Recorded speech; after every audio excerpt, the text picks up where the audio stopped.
দেখেন ভাইয়েরা, এখানে খালি চোখে কিছু দেখা যায় না। এখানে খালি চোখে কিছু দেখা যায় না, শুধু সব মরুভূমি, শুধু বালু আর বালু, শুধু বালু আর বালু।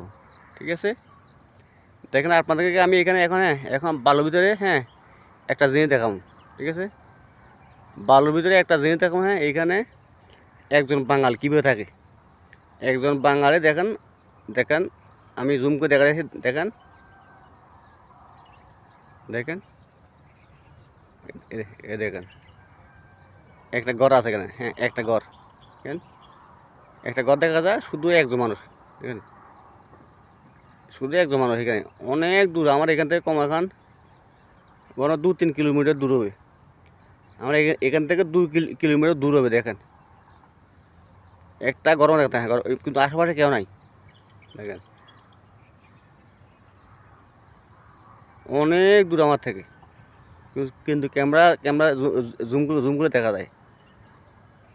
ক্যামেরা জুম করে দেখা যায়। মানে এখানে কীভাবে থাকে একা একজন মানুষ। আছে এখানে কিছু ছাগল আছে, ছাগল বা ছাগল মানে দেখেন বুঝলি, ছাগল দেখে। দেখেন আরে প্রবাস কত কষ্ট যারা আছে মধ্যে, মাজা মধ্যে ওজবা মধ্যে, ওজবা কেউ নাই, একা একা। এখানে অনেক অনেক কষ্ট, একা একা প্রবাসে থাকা অনেক অনেক কষ্ট। দেখেন